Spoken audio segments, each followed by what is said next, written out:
이번 시간에 배울 내용은 다음과 같습니다. 내용을 확인해 보세요.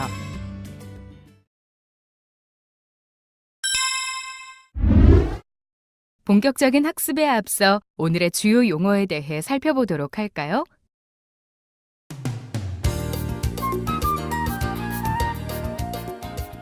드디어 오늘부터 본격적으로 대기를 지배하는 방정식에 대해서 여러분들 배울 준비가 되셨기 때문에 대기를 지배하는 보존 방정식들에서 들에 대해서 배워나가도록 하겠습니다. 자, 리뷰하는 목적으로 여러분들 지금까지 여러 가지 대기 운동에 작용하는 힘들을 배워왔었는데요. 그 힘들의 특징에 대해서 잠깐씩 살펴보겠습니다. 자, 우리 뭘 배웠죠? 먼저 기압 경도력을 배웠었고요. 다음으로 중력을 배웠었고요. 그 다음에 전향력을 배웠습니다. 그리고 앞으로 종합기상학을 다룰 때 마찰력이라는 것은 거의 잘 등장을 하지 않는데요. 그래서 중요하지 않기 때문에 기압 경도력, 중력, 전향력 이 세 가지를 여러분들이 이번 강의에 앞서서 잘 이해하고 있으셔야 합니다. 자, 기압 경도력은 수식으로 쓰면 어떻게 되죠? 이건 벡터로 표현하면 마이너스 1/로 그레디언트 P가 되죠. 그죠? 기압의 차이가 있을 때 항상 발생하는 힘이고요. 기본적으로 고기압에서 저기압으로 강하게 이렇게 작용하는 힘이 되겠습니다. 물이 위에서 아래로 흐르듯이 어떤 경도라는 거, 영어로 표현하면 그레디언트라고 하였죠. 이 그레디언트가 있을 때 항상 존재하는 힘이고, 우리 대기는 기압으로 가득 차 있기 때문에 이 기압의 지역적 차이에 따라서 바람이 유도되는 그런 과정은 이 기압 경도력을 반드시 표현하게 됩니다. 포함하게 됩니다. 이것을 성분별로 우리가 전개를 해보면 마이너스 1/로 파샬 P 파샬 X I 성분, 그리고 마이너스 1/로 파샬 P 파샬 Y J 성분, 이렇게 된다라는 거 다 기억하고 계시죠? 예, 그래서 기압 경도력에 대해서 배웠고요. 다음으로 중력에 대해서 배웠습니다. 중력에 대해서 배우기 전에 우리가 먼저 만류인력에 대해서 먼저 배웠고요. 만류인력과 중력은 가상의 힘 중에 하나인 원심력의 합으로 배웠죠. 그죠? 그래서 이 중력을 배웠고요. 다음으로 전향력에 대해서 우리가 배웠죠. 전향력은 마이너스 F, 수학적으로는 K 타임스 벡터 V 이런 식으로 표현된다고 했죠. 그래서 이것은 수학적으로는 이렇게 표현되고, 이때 F는 2오메가 사인 위도, 그죠? 그래서 항상 운동할 때만 존재하는 힘이고, 극지역에서 강한 힘이고, 운동 방향의 수직으로 작용하는 힘이고, 북반구에서는 오른쪽 수직, 남반구에서는 운동 방향의 왼쪽 수직 방향으로 여러분들이 보시기엔 반대가 되겠네요. 그러한 힘으로 작용하는 게 전향력이라고 이렇게 배워왔습니다. 자, 그러면 우리가 여러 가지 힘에 대해서 배웠고, 그러면 이제는 이 힘들을 조합해서 운동 방정식을 표현해야 될 시기가 됐죠.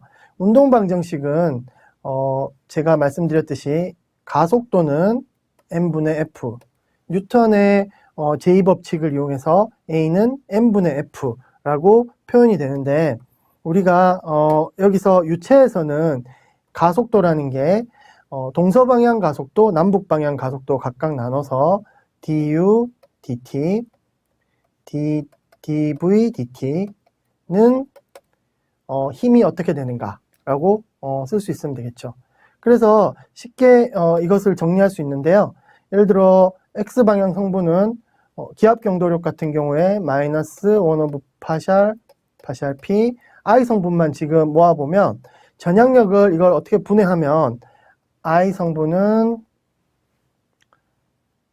FV, 그리고 J 성분은 마이너스 FU, 이렇게 정리된다고 제가 말씀드렸죠. 그래서 플러스 I 성분 FV, 마이너스 로 1 오버 로 파샬 y 파샬 p 마이너스 fu 이렇게 정리가 되겠죠. 예, 이런 식으로 우리가 운동 방정식을 가속도는 단위 질량당 힘으로써 이렇게 표현할 수가 드디어 있게 됩니다. 그래서 이런 것들을 운동 방정식이라고 합니다. 자, 우리가 대기 운동을 기술하기 위해서 운동 방정식만 필요한 것은 아니죠. 여러분들이 어떤 대기라는 것도 우리가 거스를 수 없는 물리 법칙을 따라 움직이는 것이기 때문에 반드시 요 세 가지 가장 기본이 되는 운동량 법칙, 질량 보존 법칙, 에너지 보존 법칙을 만족하게 됩니다. 그래서 요 세 가지 법칙을 수학적으로 표현해야 되고 여러분들이 그것을 반드시 이 강의를 위해서 숙지하고 있어야 됩니다.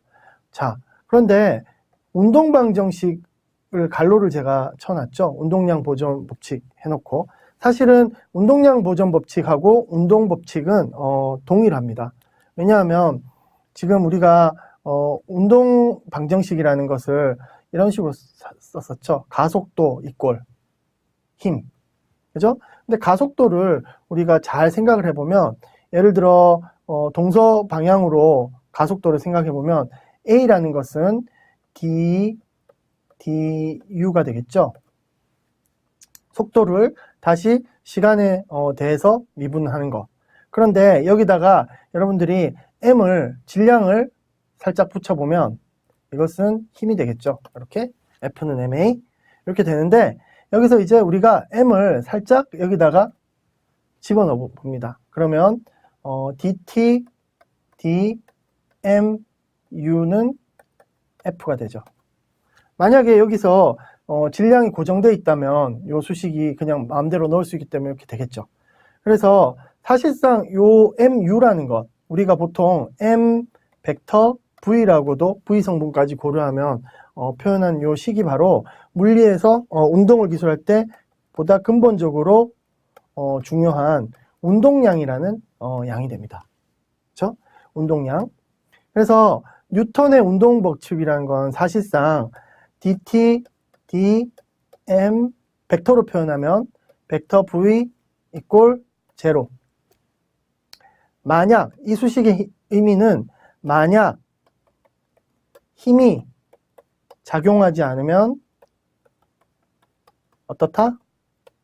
우변이 작용하지 않으면 운동량이 시간에 따라 변하지 않는다. 운동량이 보존된다. 그죠? 그래서 사실 운동 방정식의 의미는 운동량 보존 법칙을 표현하고 있는 것이다. 라는 개념이 되겠습니다. 여러분, 이번 강의에서는 일반 물리를 우리가 배우는 것이 아니므로 여러분들이 이 MV라는 게 운동량이라는 양이다 라는 것만 기억해 주시면 되겠습니다. 다음으로 질량 보존 법칙. 질량 보존 법칙은 뭘까요? 굉장히 쉽죠. 들어온 질량과 나간 질량은 항상 보존돼야 된다. 이건 만고불변의 진리겠죠. 물론 뭐 상대성, 양자역학 상대성 이론에서 질량 결손이 일어날 때는 질량이 에너지로 변한다거나 뭐 이런 일이 일어나지만 우리가 다루는 고전역학에서는 질량은 항상 보존돼야 됩니다. 그 말은 들어오는 질량과 나가는 질량이 항상 동일하다. 그죠? 수학적으로 표현하면 뭐죠? dmdt죠. 제로다. 네, 이것이 바로 연석 방정식이 됩니다. 실제로는 질량으로 표현하기보다는 우리가 밀도, 질량과 거의 유사한 단위 부피당 질량의 개념인 밀도가 보존된다. 이런 형태로 우리가 사용하게 됩니다. 뒤에서 오늘 배우기로 하고요. 그 다음에 에너지 보존 법칙입니다. 에너지 보존 법칙. 우리가 연력학적 에너지라는 건 기본적으로 여러분들이 한 가지 기억해 두셔야 될 게 뒤에서 나올 텐데 연력학적 에너지, 어떤 시스템의 연력학적 에너지, 운동 에너지는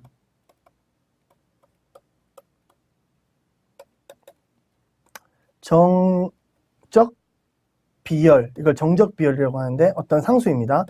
의 온도에 비례합니다. 에너지가 온도에 어떤 갇힌 시스템의 에너지는 온도에 비례한다는 것입니다. 온도가 뜨거우면 굉장히 에너지가 크고 온도가 낮으면 에너지가 작다. 이것이 바로 우리가 켈빈 온도를 이용해서 온도를 다루는 그런 어떤 원리입니다. 그러니까 온도라는 게 기본적인 본질, 가장 근본적으로는 온도라는 게 통계학적으로 어떤 시스템의 연력학적 운동 에너지를 측정하는 방식이기 때문에 사실 온도라는 것과 에너지는 같은 개념입니다. 그래서 에너지 보존 법칙은 기본적으로 시간에 따라 온도가 어떻게 변할 것인가 라는 개념으로 환원되게 됩니다. 자, 여기서 제가 하고 싶은 이야기가 뭐냐면요. 이러한 보존 법칙에 있어서 우리가 방정식을 푼다라는 것은 여러분들 기억하시기 바랍니다. 세 가지 보존 법칙이 있습니다. 운동량, 질량, 에너지. 그래서 이 경우는 du, dt에 대한 우변이 무엇인가를 논하는 일이고, 질량 보존은 d로 dt, 단위 부피당, 단위 최적당 질량이 어떤 항으로 구성되어 있는가라는 것을 논하는 것이고, 질량이 보존되지 않을 때, 운동량이 보존되지 않을 때 이 우변이 존재하는 것이죠. 에너지 보존 법칙은 dt, dt일 때 온도를 바꾸는 요소가 무엇인지, 열이 되겠죠. 뭐 이런 뒤에 배울지만 이게 Q라고 표현되는 열인데요. Q가 아니라 시간당 열의 변화, 열이 얼마나 많이 들어왔느냐에 대한 걸로 표현이 되는데요. 이런 수식들의 각 항들을 이해한다는 것이 바로 대기운동의 물리법칙을 이해한다는 것이 되겠죠. 예. 자, 오늘 강의의 전반적인 개요에 대해서 말씀드렸고요. 그래서 오늘 강의에서는 이러한 방정식들이 어떻게 구성이 되는지를 살펴보도록 하겠습니다. 자, 먼저 운동량 보존 법칙, 즉 운동 방정식을 살펴보면 다음과 같습니다. 굉장히 복잡하죠. 이 수식이 굉장히 복잡한데 여러분 겁먹을 필요가 전혀 없습니다. 사실상 이 수식 중에 굉장히 많은 부분들은 사용하지 않습니다. 예를 들면 이런 텀들 앞으로 더 이상 여러분들 잘 못 볼 거고요. 이런 텀도 마찬가지고요. 그리고 여기도 없앨 겁니다. 그리고 여기도 없앨 거고요. 이것도 없앨 겁니다. 전부 다 없앨 겁니다. 대부분의 항들을 제가 다 날려버렸죠. 그 이유는 우리가 다음 장에서 배울 규모 분석을 통해서 이런 항들을 과학적이고 합리적인 방법에 의해서 크기를 분석한 다음에 날려버릴 텐데요.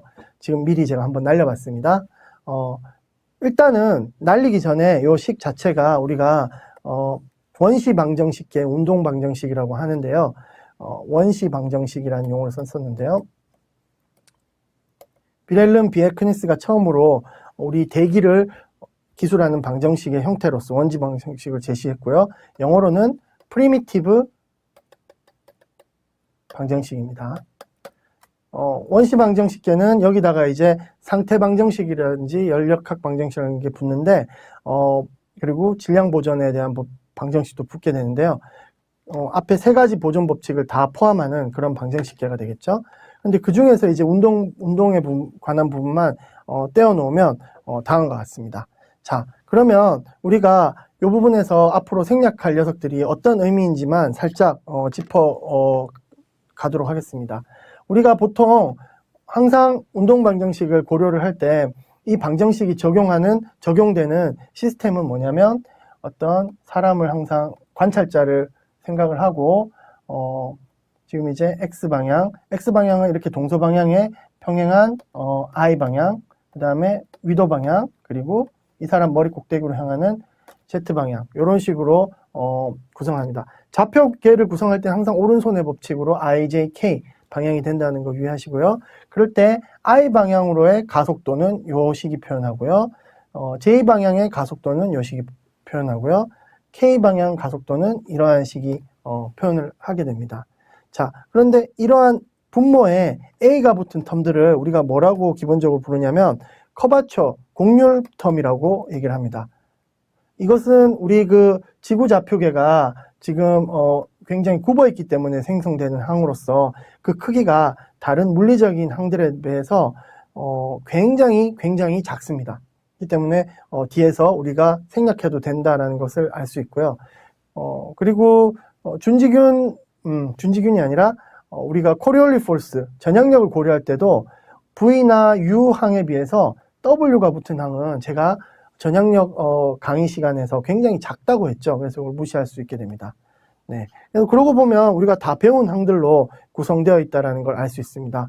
가속도는 기압 경도력과 전향력, 가속도는 기압 경도력과 전향력, 그 다음에 연직 방향 가속도는 연직 방향 기압 경도력과 중력이 들어가죠. 여기서 중력이 들어간다는 걸 반드시 기억하시고요. 그 다음에 코리올리 포스 뭐 이렇게 들어갑니다. 뭐 이렇게 구성이 되어 있는 방정식이 회전 좌표계에서의 운동 방정식입니다.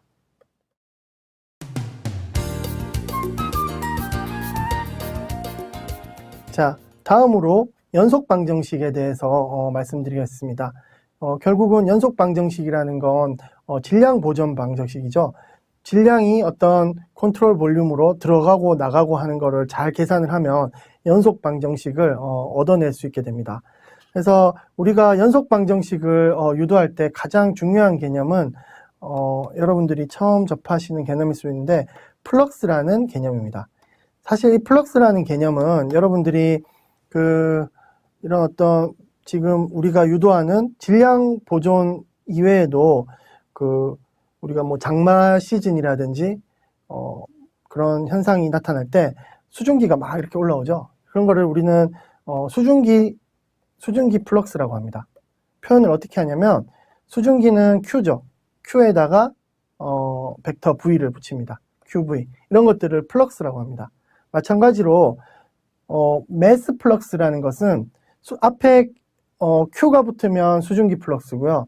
앞에 밀도가 붙으면 매스 플럭스의 의미가 됩니다. 이런 어떤 물리적인 개념을 잘 이해하시고 플럭스의 개념이 뭔지를 여러분들 이해하는 게 굉장히 중요합니다. 플럭스라는 것은 정의상 뭐냐면 항상 단위 면적당 어떤 면을 통해서 유입되는 양을 플럭스라고 생각을 합니다. 예를 들어 이 매스 플럭스 로 U가 왜 이게 단위 면적당 X 방향으로의 질량 유입을 의미하냐면 자 델타 M의 질량이 요 면을 통해서 이렇게 빠져나간다라고 했을 때 요 면을 통해서 빠져나가는 매스 플럭스는 단위 시간당, 단위 면적당 빠져나가는 양으로 정의가 됩니다. 그래서 플럭스라는 건 항상 단위 시간당, 단위 면적당이라는 가정이 붙는다는 걸 꼭 기억해 주시고요. 그래서 로 U의 개념은 단위 시간당, 단위 면적당 빠져나가는 질량이 되겠습니다. 이것을 왜 우리가 이해를 해야 되냐면 기본적으로 연속 방정식을 유도할 때 델타 X, 델타 Y, 델타 Z라는 컨트롤 볼륨을 만들어 놓고 각 면으로 빠져나가고 들어오는 질량을 계산을 하면 연속 방정식을 유도할 수 있게 됩니다. 그러기 위해서 이런 플럭스라는 개념을 알아야 되고요.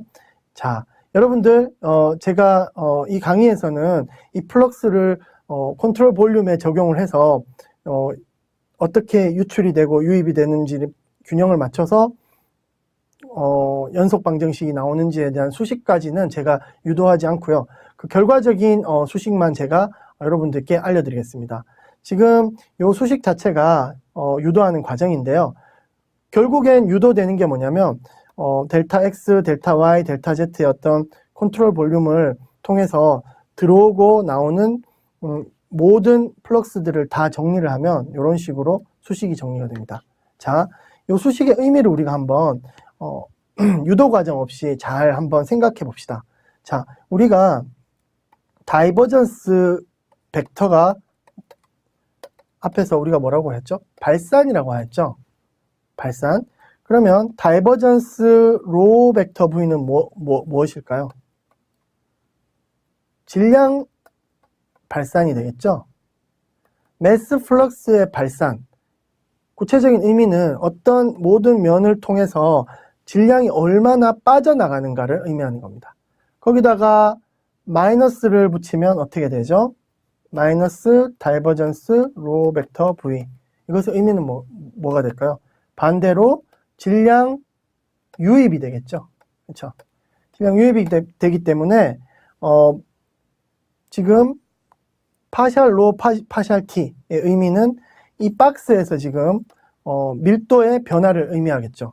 이 박스에서의 질량의 변화, 밀도의 변화, 단위 부피당 질량의 변화니까 이 박스의 단위 부피당 질량의 변화는 얼마나 매스 플럭스가 수렴을 하는지, 이 박스로 들어오고 있는지에 대한 양하고 동일하다. 쉽죠? 이해되시죠? 그러니까 이 박스의 질량은 결국은 얼마나 들어오느냐로 결정이 되는데 그것이 이러한 미분 연산자로 간단히 정의가 된다. 자, 여러분들 그래서 플럭스라는 개념에 대한 이해, 그래서 매스 플럭스, 어떤 면으로 들어오는 단위 시간당, 단위 면적당 질량의 양이다라는 걸 그 개념을 이해하는 것이 중요하지 유도하는 것은 사실은 그렇게 중요하지 않습니다. 여러분들 앞으로는 제 강의에서 이러한 소식들의 의미를 파악하는데 잘 집중해 주시기 바랍니다. 그래서 여러분 이 소식이 바로 유체의 질량 보존 법칙, 연속 방정식에 해당되는 방정식이다 하는 것. 그리고 여러분들 이 소식을 우리가 벡터 연산을 잘 전개하면 이렇게 쓸 수가 있습니다. 그래서 이 소식의 의미는 좌변은 지금 이 소식 같은 경우에는 고정된 컨트롤 볼륨, 제어 최적에 적용되는 그 수식이고요. 이 수식으로 동일한 수식인데 이런 식으로 표현하게 되면 전미분이 들어가 있죠. 전미분이 들어가 있으면 우리가 어떤 데 적용한다 그랬죠? 어떤 고정된 박스에 적용되는 수식이라기보다는 풍선과 같은 이런 라디오 존대가 시간에 따라서 흘러가면서 변하는 그러한 밀도를 측정하는 데는 이 수식을 사용하게 됩니다. 자, 그래서 이 수식이 어떻게 이 수식이 변하는지 제가 간단히 계산 과정을 살짝 보여드리면 지금 이 수식에서 파샬 로 파샬 t 이꼴 마이너스 다이버전스 로 벡터 v인데 이것은 전개를 하면 여러분들 이 부분은 한번 책을 찾아보시기 바랍니다. 그러면 마이너스 로 다이버전스 벡터 v, 그러니까 우리가 미분을 xy 곱이 있을 때 미분하듯이 앞미분 뒷곱, 뒷미분 앞곱 이런 식으로 전개하는 것과 거의 유사한 형태인데요. 이렇게 되고 마이너스 벡터 v 닷 그레디언트 로가 됩니다. 그래서 요거는 v 닷 그레디언트 어떤 양, 이것은 항상 어드벡션을 의미하는데요. 이류라는 그런 물리적인 양을 의미하는데요. 이건 나중에 자세히 배우기로 하고요. 요 항을 좌변으로 넘기면 파샬 로 파샬 t 더하기 벡터 v 닷 그레디언트 로, 이것은 수학적으로 d로 dt가 됩니다. 그래서 요 수식이 유도되는 과정을 여러분들 잘 이해하실 수 있을 것입니다. 이 부분은 여러분들 K크로스 책을 한번 찾아서 잘 숙지하시면 좋겠습니다. 네.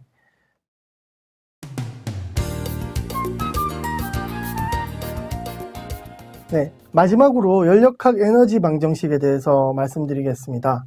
연력학 법칙은 간단하게 시스템에 열이 들어가면 온도가 증가하고 거기에 더해서 또 시스템이 그 열을 이용해서 일을 하기도 한다로 표현되죠. 그래서 일반 물리 시간에서 이런 식으로 된 수식을 배우셨을 거라고 생각합니다.